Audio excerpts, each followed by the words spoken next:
नमस्कार, चंद्रकांत भट्ट अमेरिका से। कभी हम जो सोचते हैं वो होता नहीं है, और जो होता है वो हमने कभी सोचा नहीं था। जो हम देखते हैं वो असल में कभी सच नहीं होता है, और जो सच होता है वो कभी हमें दिखाई नहीं देता है। आज हम कहाँ से कहाँ टेक्नोलॉजी में कितने आगे बढ़ गए हैं, और वक्त है कि टेक्नोलॉजी के साथ हमें चलना है, और टेक्नोलॉजी से बचना भी है गलत कामों से। तारीख थी 16 मई 1966। हिंदी की विख्यात पत्रिका धर्मयुग में एक लेख छपा था जिसका शीर्षक था मैं, मेरे कवि और मेरे गीत। मशहूर गीतकार शैलेंद्र ने ये लेख लिखा था, और इस लेख में उन्होंने अपने एक गीत के बारे में एक दिलचस्प बात बताई थी, और वो गीत था आवारा हूँ, गर्दिश में हूँ, आसमान का तारा हूँ, आवारा हूँ।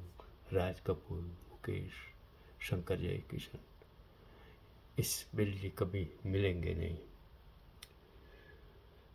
वो गीत था आवारा हूँ, गर्दिश में हूँ, आसमान का तारा हूँ, और शैलेंद्र जी ने लिखा था। वो वक्त था शैलेंद्र आनंद बख्शी, एक वक्त था। और ये गीत उन्होंने सिर्फ आवारा शब्द सुनकर ही लिख दिया था। आज तो पूरी एक कैडर्स जीवानों की आवारा बन गई है, और उसके राजकारण और धर्म मिल गया है, उन लोगों को आवारा बना दिया है। और शैलेंद्र जी को नहीं पता था कि राज कपूर की फिल्म आवारा की कहानी क्या है। आवारा शब्द उन्हें इतना अपीलिंग लगा कि उन्होंने इस पर पूरा गीत लिख दिया और राज कपूर को सुनाया भी, मगर राज कपूर को गीत पसंद नहीं आया। राज कपूर ने इस गीत को अस्वीकार कर दिया, लेकिन जब आवारा फिल्म पूरी बन गई तो राज कपूर को शैलेंद्र के आवारा गीत की याद आई। उन्होंने शैलेंद्र जी से वो गीत फिर सुनाने को कहा। शैलेंद्र ने जब गीत सुनाया तो इस दफ़ा राज कपूर को गीत बड़ा सही लगा। राज कपूर ने फौरन आवारा के लेखक ख्वाजा अहमद अब्बास को बुलाया और उन्हें भी वो गीत सुनाया। ख्वाजा अहमद अब्बास तो उस गीत से बड़े प्रभावित हुए। उन्होंने कहा कि ये गीत तो फिल्म का मुख्य गीत होना चाहिए, और इस तरह शैलेंद्र जी का आवारा गीत राज कपूर की आवारा फिल्म का सिर्फ हिस्सा बन गया, बल्कि टाइटल ट्रैक भी बन गया। और शैलेंद्र जी की पुत्री अमला शैलेंद्र जी ने कुछ साल पहले बीबीसी की दिए एक इंटरव्यू में वो कहानी बताई थी। तो 14 दिसंबर 1924 को राज कपूर का जन्मदिवस था, और अब शैलेंद्र की पुण्यतिथि थी। लेकिन शैलेंद्र जी की मृत्यु हुई थी 14 दिसंबर 1966, और 14 दिसंबर 1951 को आवारा फिल्म रिलीज हुई थी।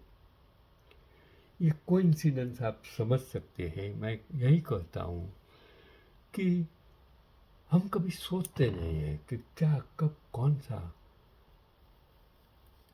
गाना, पिक्चर, एक्टर, हीरो और कोई भी इंसान समाज में कब प्रगति करता है, और प्रगति के बाद कहाँ से कहाँ ज़मीन पर आ जाता है।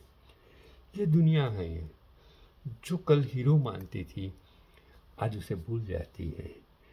जिस लोगों ने कुटुंब, समाज, देश के लिए कुर्बानी दी, उनको वक्त आने पर लोग भूल जाते हैं।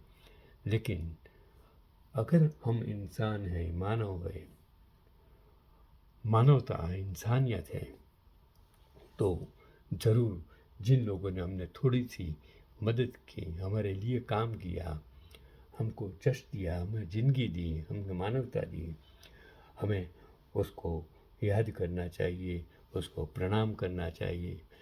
जैसे हमारे माँ बाप ने हमको जन्म दिया है और हमारे लिए सबसे बड़ा जो भगवान है वो माँ बाप के ऊपर कोई भगवान हो ही नहीं सकता है। यही आज का पैगाम चंद्रकांत भी भट्ट अमेरिका से।